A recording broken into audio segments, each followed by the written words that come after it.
ఎక్కడ ఎప్పుడు ఎక్కడ ఎవరికి ఏది తెలియనిది ఉన్నా అది చెప్పేటటువంటి వాడు పరమశివుడే. సమస్త విద్యలు ఆయన నుండే వస్తాయి. అందుకే ఈశాన సర్వ విద్యానాం ఈశ్వర సర్వభూతానాం బ్రహ్మాధిపతిర్బ్రహ్మణోధిపతిర్బ్రహ్మ శివో మే అస్తు సదాశివోం అంది వేదం. సమస్త విద్యలకు ఆలవాలమై ఉంటాడు ఆయన. ఆయనకి తెలియని విద్య అంటూ లోకంలో ఏదీ ఉండదు. ఆఖరికి లోకంలో ప్రాయశ్చిత్త కర్మల్ని ప్రవేశపెట్టిన వాడు కూడా ఆయనే.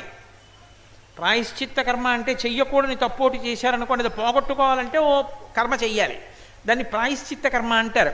ఆయన చేతిలో మంచం కోడోటి పట్టుకుని నించుంటాడు పరమశివుడు. ఆయన చేతిలో ఉండేటటువంటి వాటిల్లో ఖట్వాంగి అంటారు. మంచం కోడోటి పట్టుకుని నించుంటూ ఉంటాడు ఒక్కొక్క రూపంలో. మంచం కోడు ఎందుకు పట్టుకుంటాడో తెలుసా? ఒకానొకప్పుడు బ్రహ్మగారు తనకి 5 తలకాయలు ఉన్నాయని గర్విస్తే ఓ తలకాయ గిల్లేశాడు.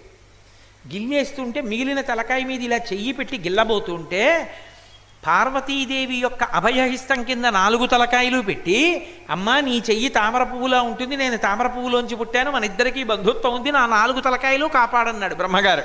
అమ్మవారు చెయ్యడ్డు పెడితే 4 తలకాయలు కాసింది. అప్పటి నుంచి బ్రహ్మగారికి 4 తలకాయలే. లేకపోతే శివుళ్ళు 5 తలకాయలు ఉండవలసింది ఆయనకు కూడాను. ఓ తలకాయ గిల్లేశాడు. ఓ తలకాయ పరమశివుడు బ్రహ్మగారి యొక్క శిరముల నుండి గిల్లేస్తే బ్రాహ్మణుణ్ణి బ్రహ్మహత్యాపాతకం చేశాడు కాబట్టి, ఓ శిరస్సు గిల్లాడు కాబట్టి ఆయనకి ఏ దోషం రాకపోయినా, ఆయనకేం దోషం అంటదో. కానీ లోకం అటువంటి తప్పు పని చేస్తే ఎటువంటి ప్రాయశ్చిత్తం చేసుకోవాలో చెప్పడం కోసం ఒక చేతిలో మంచం కోడు పట్టుకుని, ఎప్పుడూ శరీరాన్ని భూమి మీద పడుకోబెట్టకూడదంటే కూర్చోవడం కానీ పడుకోవడం కానీ చెయ్యకుండా 100 సంవత్సరముల పాటు భూమండలం అంతా తిరుగుతూ ఇళ్ల ముందు నిలబడి భవతి భిక్షాందేహి అని భిక్షాటన చేసి అన్నం తిని చేతిలో మంచం కోడు పట్టుకుని ఉండాలి. ఉంటే ఆ దోషం పోతుంది. తనకి ఏ దోషం రాదని తనకి తెలిసినా లోకం అలాంటి తప్పు చెయ్యకూడదని బ్రహ్మగారి 5వ తలకాయ గిల్లినందుకు కానీ చేతిలో మంచం కోడు పట్టుకు తిరిగాడు ఆయన.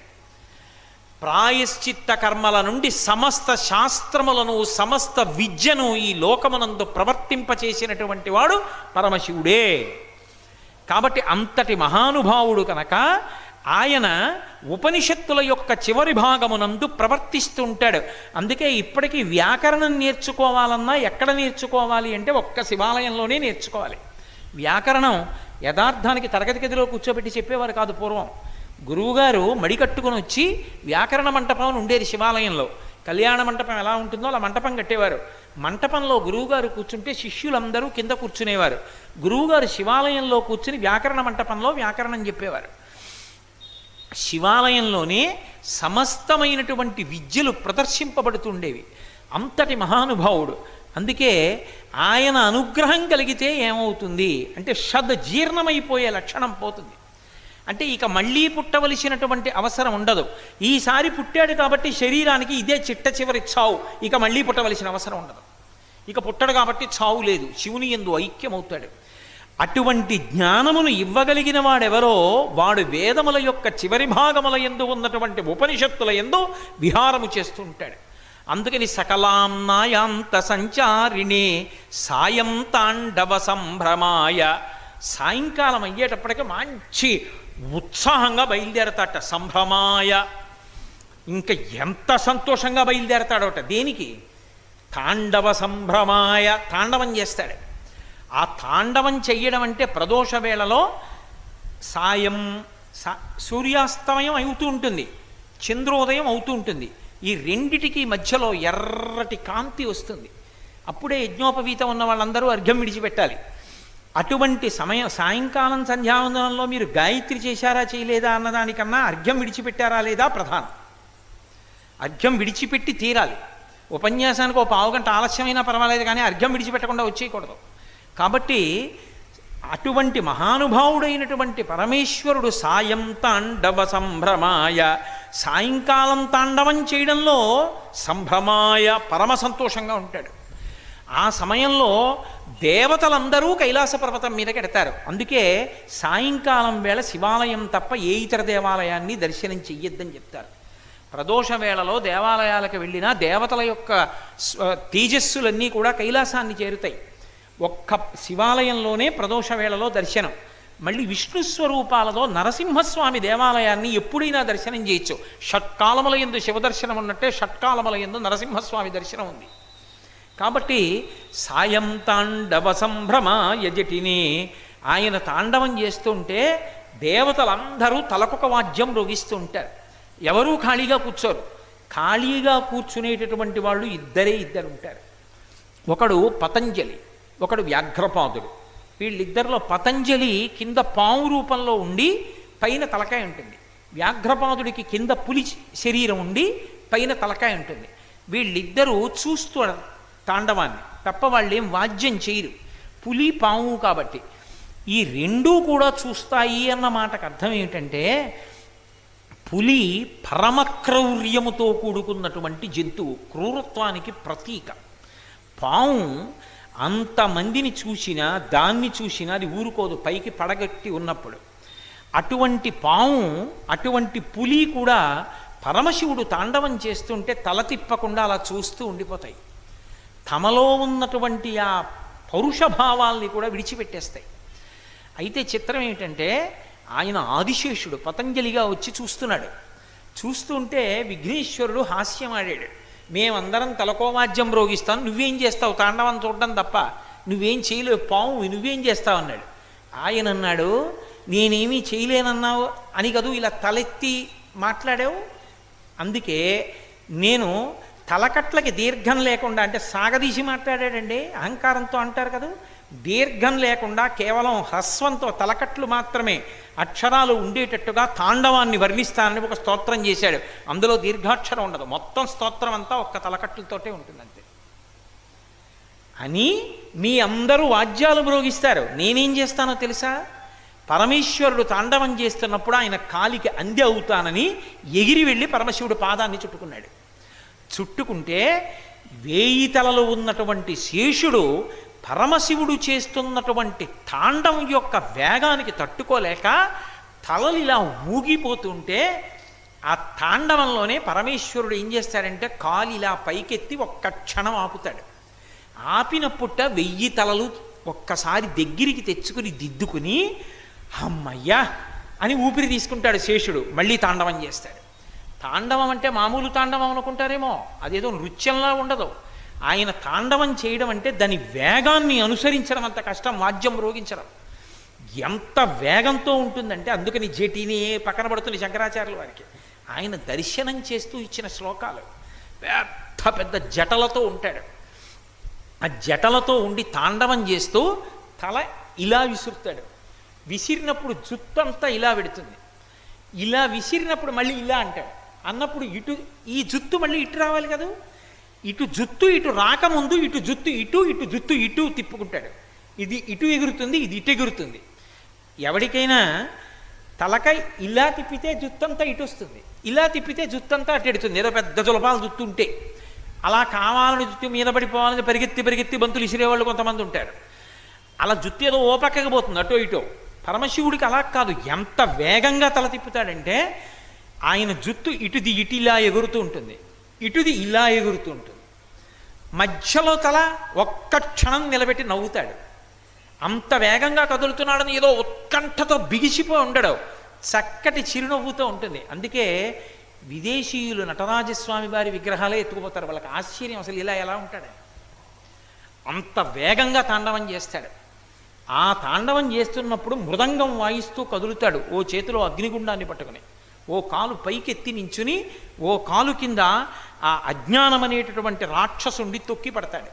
నటరాజమూర్తి అద్భుతం అసలు. అటువంటి నటరాజస్వామి వారి యొక్క తాండవం సాయంకాలం వేళ జరుగుతుంది. ప్రదోష వేళ సాయం సంధ్య పరమశివుని యొక్క విహారకాలం. ఆయన తాండవం ప్రారంభం చేసే ముందు ఒక్కసారి భూమండలం మించి వెడతట్ట. వెళ్ళినప్పుడు ఆయన భూమండలం మీద దిగేటటువంటి ఏకైక క్షేత్రంగా చెప్పబడేది శ్రీశైలం. శ్రీశైలంలో దిగుతాడు నందివాహనారూఢుడై అంటారు.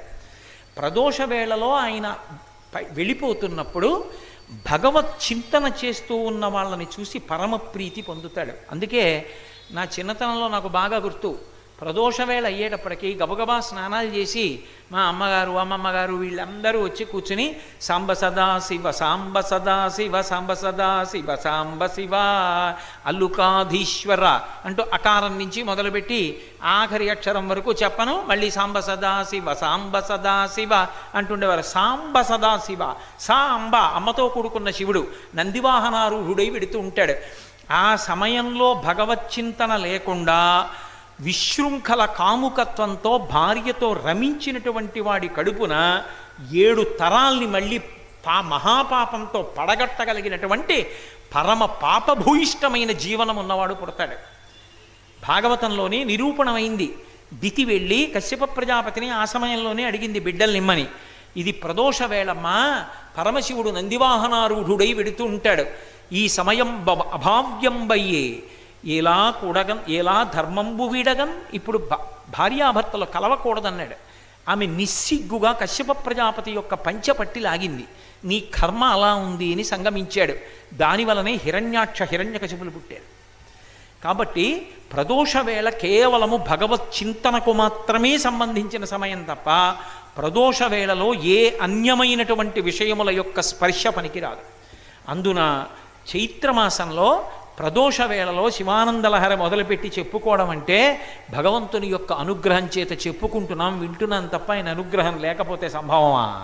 కాబట్టి ఆయన అటువంటి అద్భుతమైనటువంటి తాండవం చేస్తాడు. ఆ తాండవాన్ని చూడాలని ముచ్చటపడిపోతారట అందరూ.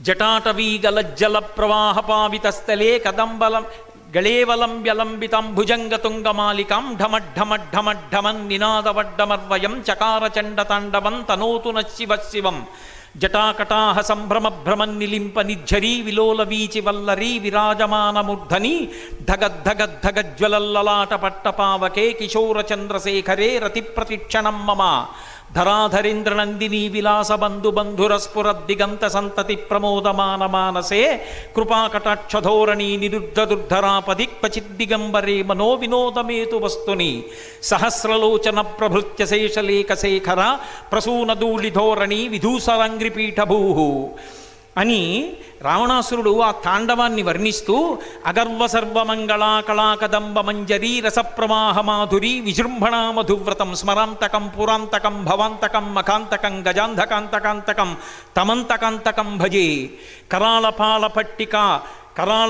పట్టిక సహస్రలోచన ప్రభృత్యశేషలేఖశేఖర ప్రసూనధూళిధోరణీ విధూసరాంగ్రిపీఠభూ భుజంగరాజమాలయ నిబద్ధజాటజూటక అని కుచాగ్రచిత్రపత్రక ప్రకల్పనైక శిల్పిని త్రిలోచనే మతిర్మమ వృషద్విచిత్రతల్పయోర్భుజంగముక్తికస్రజో గరిష్టరత్నలోష్టయో తృణారవింద చక్షుషో ప్రజామహీ మహేంద్రయో సమప్రవర్తయన్మన కదా సదాశివం భజే కదా నిలింప నిర్ఝరీ నికుంజకోటరే వసన్ విముక్త దుర్మతి సదా శిరస్తమంజలిం వహన్ విముక్తలోలలోచనల్లలాటపాల లగ్నక శివేతి మంత్రముచ్చర సదా సుఖీ భవామ్యాం పూజావసాన సమయే దశవక్త్రగీతం యశంభుపూజన విధం పఠతి ప్రదోషే తస్య స్థిరాం రథ గజేంద్ర తురంగయుక్తాం లక్ష్మీం తథైవ సుముఖీం ప్రదదాతి శంభు అని చెప్పుకున్నాడు. ఆయన తాండవం చేస్తుంటే జటాకటాహ సంభ్రమ భ్రమన్నిలింప నిఝరీ విలోల వీచి వల్లరీ విరాజమానమూర్ధని ఆయన ఢమ ఢమ ఢమ ఢమ నినాద వడ్డమర్వయ ఢమ ఢమ ఢమ అని శబ్దం చేస్తూ ఢమరుకాన్ని మోగిస్తూ తాండవం చేస్తూ ఉంటే జటాజూటం అంతా కూడా ఒక బిందెలా నిలబడిపోతే అందులో ఉన్నటువంటి గంగ బయటికి రావడానికి చోటు లేక నెత్తి మీద నీళ్ల బిందె పెట్టుకుని తాండవం చేస్తూ ఉంటే నీరు ఎలా పైకి కనపడుతుందో అలా గంగ తుంపర్లుగా పైన పడుతూ ఉంటుందిట. మహారణ్యంలో ప్రవహిస్తున్నటువంటి గంగ ఎలా ప్రవహిస్తుందో కటిక చీకట్లో అలా ఆయన జుత్తు మధ్యలో ప్రవహిస్తున్నటువంటి గంగతో కలిసి సహస్రలోచన ప్రభృత్యశేషలేఖశేఖర ప్రసూనధూళిధోరణి విధూసరంగ్రిపీఠభూ భుజంగరాజమాలయ నిబద్ధజాటజూటక శ్రీయైచరాయజాయితాం చకోరబంధుశేఖర.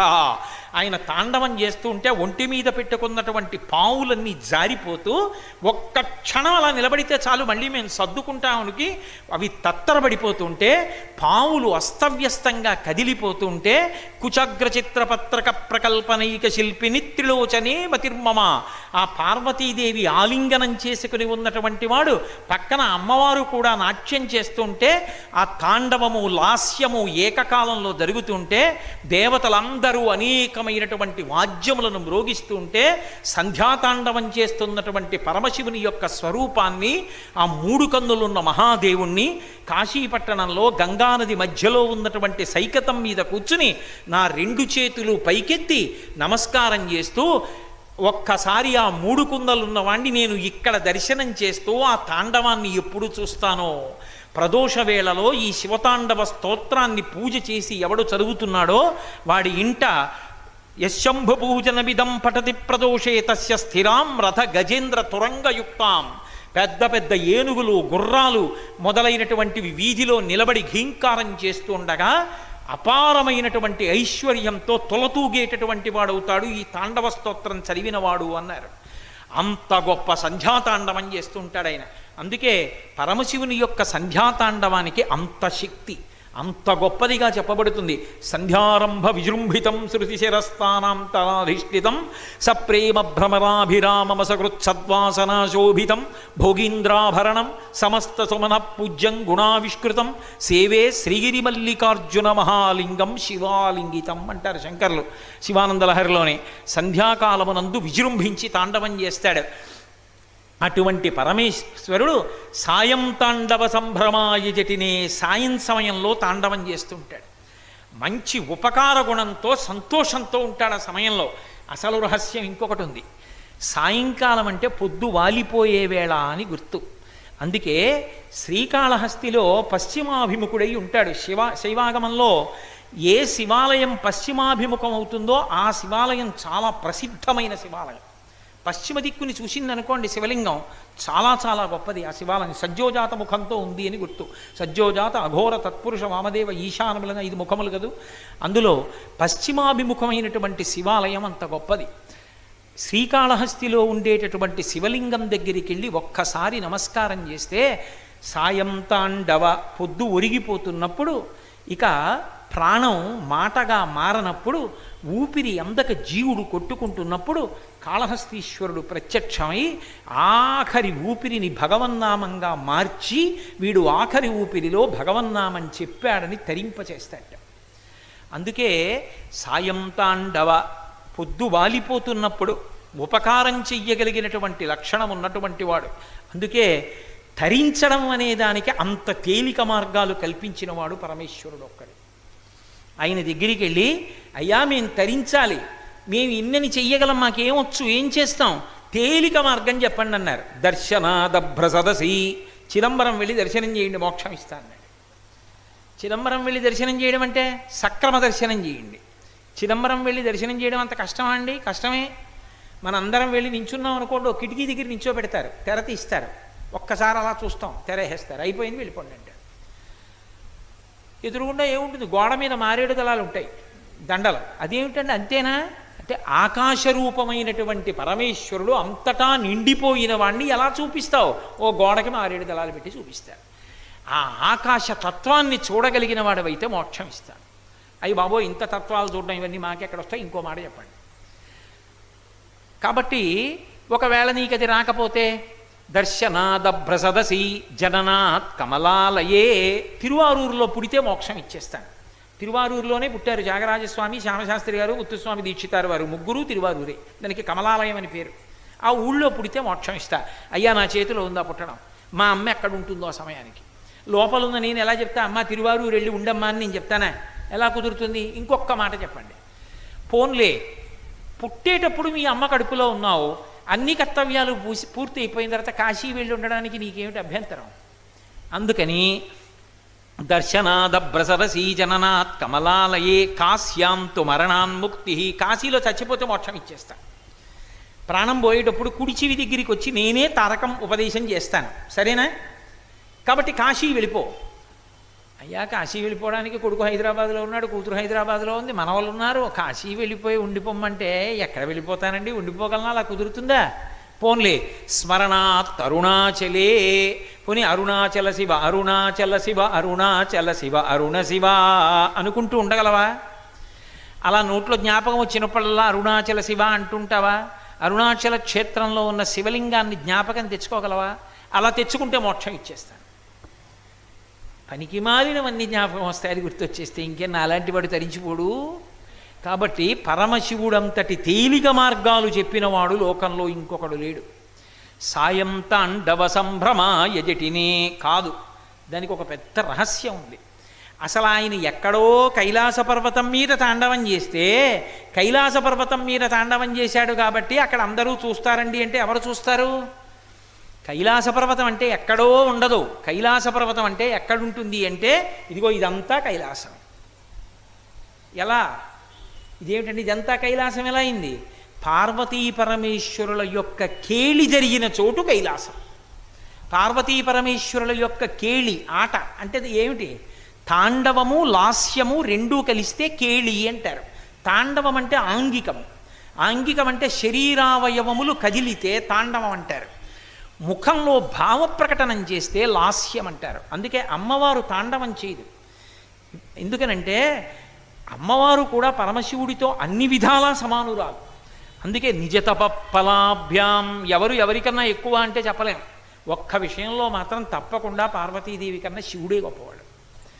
ఎక్కడ అంటే ఒకప్పుడు పరమశివుడు ఎలా తాండవం చేస్తే అమ్మవారు అలా తాండవం చేసి నువ్వా నేనా తెలియలేదు, ఎవరు గొప్ప చెప్పలేకపోయారు.